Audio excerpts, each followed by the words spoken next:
know, you've only got one life. You're on this earth a short time, so you got to learn how to seize the day.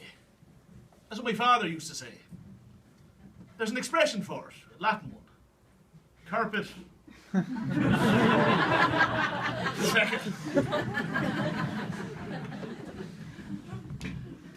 Kilrooski on a Friday night. Dead centre of Ireland. It's dead and it's central. Population of 450 people, making it the 10th biggest village in Roscommon. It's not the sort of place you'd want to be, but sure, while you're here, faggot. Stroke sounds that way. Roscommon's that way. I'm Mick. This is Billy and Paddy. We've known each other since we were that high. Same primary school, same secondary school. Ah, yeah, but there was only one primary and secondary school. Aye, but there were two classes in the primary school, weren't there? The normal class and the special class. Is that right, Billy? Don't start that shit again, alright? Billy's what you'd call a bit of a slow learner. Boy, Mick here was the class prefect. Can't you tell? Sure, he still thinks he's the boss. We're all farmers. I'm a dairy farmer. Billy's a dairy farmer, and Paddy over there, he's a dairy farmer as well. I bet you thought I was going to say a beef farmer. No. The piss is milk, we stock it. Sure, if monkeys dip milk, we'd have them too. Farming's not an easy job. Have to bend over in the hallway to pick up all them EU checks from Brussels. Isn't it fair? It's tougher than... That's the Bella Burney. This is her pub. Any trouble out he gets, and you're out that door. The Bella bit's a bit sarcastic, but sure, we all need a bit of encouragement now and then. As I was saying, farming's not an easy job. Cows don't do hangovers. They're up at the crack of dawn every day. So you have to be up at 5 a.m. 24/7.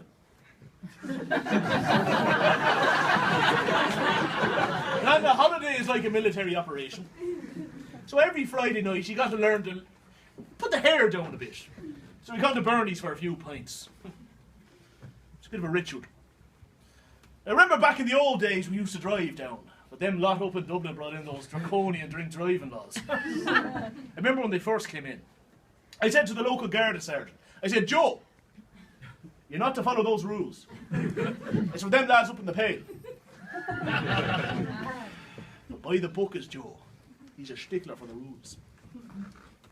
So now, we have a designated driver. We're taking a turn. Sure, we all live next to each other anyways.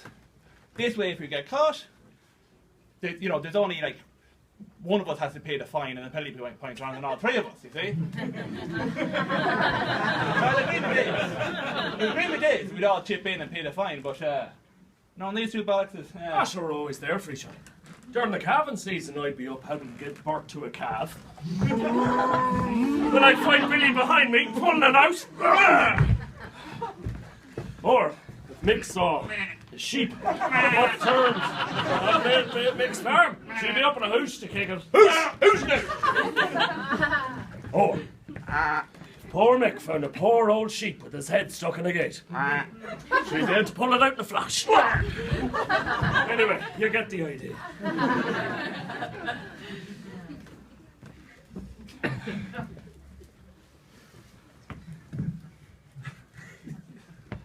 Well, the only thing that Kilrooski is really lacking is women. Decent women, anyways. They're as rare as a corncrake. Boys, if there were 10,000 women lying in Main Street and yous a baby stepping up the wall, they wouldn't give yous a second glance. Ah, Bernie, if you were the only girl in the world, I might consider you. Used to be a band here on Fridays. One of Mick's cousins, whatever girl he was going out with at the time, some fellow who wore shades. He thought he was Stevie Wonder on the drums. Wasn't really a band, it was more like three bands in one. The drummer was playing a different song to the guitarist. Anyway, one night we just said fuck it, get ourselves a DJ. So the following Friday, All right, Killer Rooski, this is DJ Roo. Are you all ready to rock? Everybody in the house say yeah! Yeah! Yes. All right, you motherfuckers. Let's all hit the dance floor. Anybody not on the dance floor is getting a caliprod with the sun don't shine. DJ Roo frightened the shite out of us. But then he put that CD on, and everything changed. All right, you motherfucking cheap shaggers, hit the floor. It was out 10 years and everywhere else, but the Macarena had finally arrived. We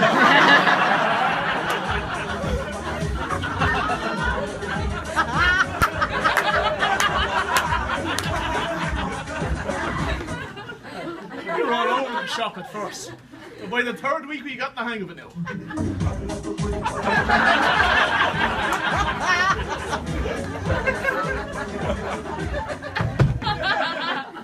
At the end of the night, we'd have a bit of an old conga line.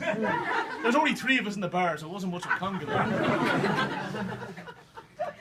But feeling my hands on Paddy's hips, I felt a bit funny. Can't explain it. I don't know whose idea the conga line was. Probably that feckin' DJ. But you know, something strange happened. When Mick put his hands on me, it was really weird. I wanted to put my hands on his. But if I'd done that, I would have broken the conga lines.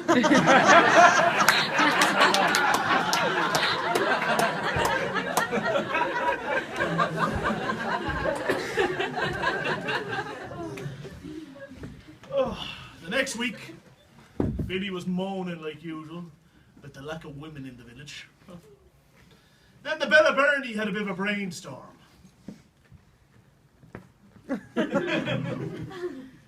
Lads. Did you hear about the news? Local people are doing a calendar, portraits like, of local people for charity.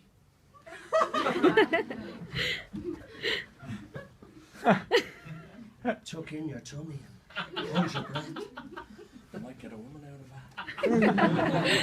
I didn't even ask what the charity was. I just heard the word woman. Where do I sign up? There's only one thing, Billy. It's topless. Oh, what? Don't worry, Billy. You had a great set. Before we knew it, we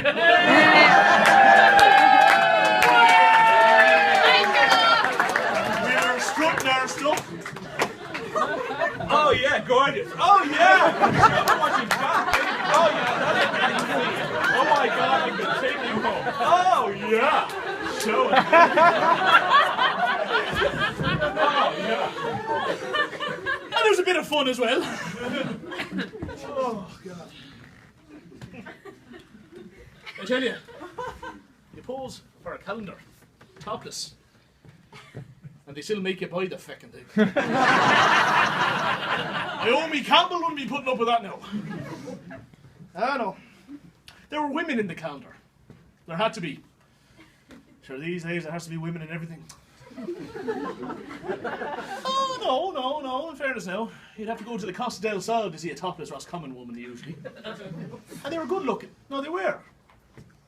But the funny thing is, I kept finding myself going back to the picture of Paddy.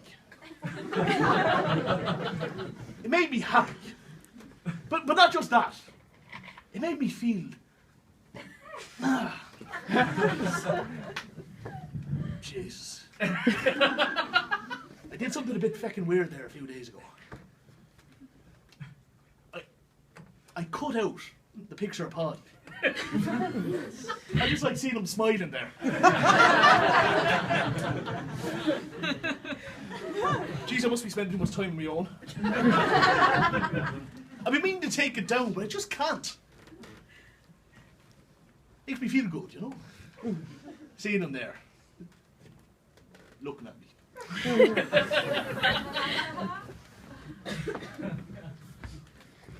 My farm lies between Mick Farm and Paddy's Farm. We're off the beaten track, so if anybody drives past, I'll hear it and I'll know who it was. But something strange has been happening lately.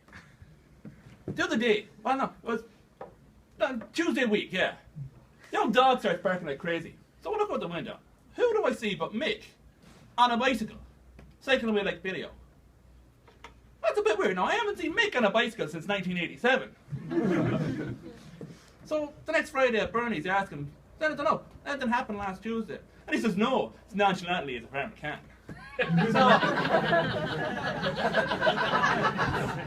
So let it go. But then, this Tuesday just gone. I'm sitting down to watch a bit of Nationwide. And I look out the window. Who do I see? Paddy on a bicycle. I haven't seen Paddy on a bicycle since... Sure, you get the point. I reckon they're up to something.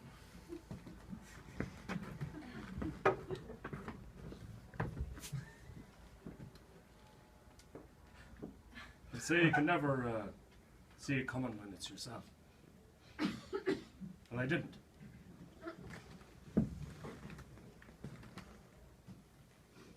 Mick first started sending me text messages. He'd never sent me one before. When the first one I got, I thought somebody had died. To be honest, between the three of us, we could never say what we want in 160 characters. There's always at least one. What the fuck are you on about? Each one. Anyway, the texting. I have it here. Fucking phone. Is anything on your telly tonight? That's a bit fucking cryptic, isn't it? So I reply, same thing that's on yours.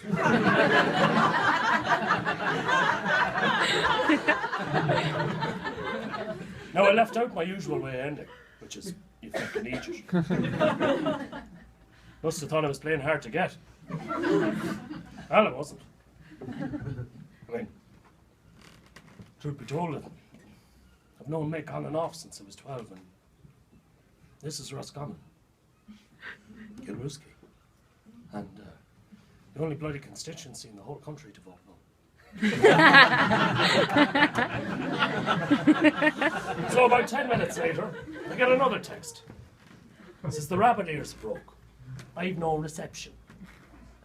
So I said to him, well, I've an old set you can borrow, you can have that. That was obviously the wrong answer too. So then he sends me a text saying, oh, you have a lovely telly, don't you? And a nice big couch to sit on. To be honest with you, the first thing I thought is that fucking cheapskate trying to save him his ESB bill.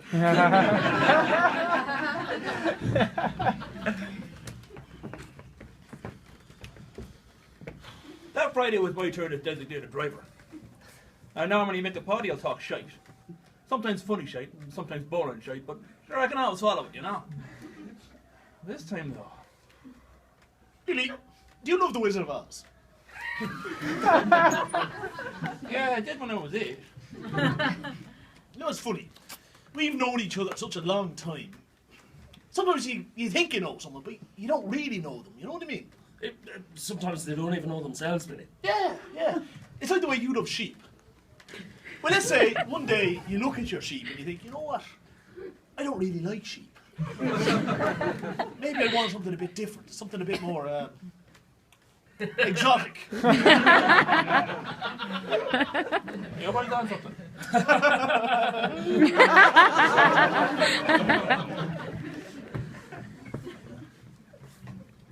It was gonna be a long night. We get to the pub and I ordered the first round. When I was at the bar, well, Bernie says to me, Billy, what's the story with Mick and Paddy? there's something about a woman's perceptive skills, you know? They're always about a week ahead of your average bloke. You know? I was still 2 weeks behind. You know, they're up to something alright, Bernie. Here's what I reckon. I reckon they're thinking of farming llamas or alpacas or something exotic like that. Alpaca me arse, Billy. Or like gooseberries. And if there's a gooseberry in this pub, it's not me, Billy.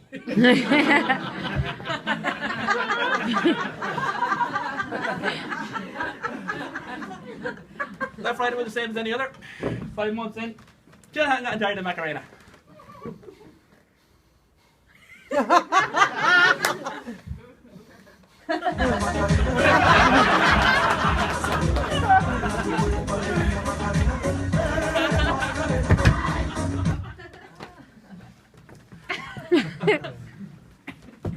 We've known each other since we were that high. Me and Mick used to play marbles against each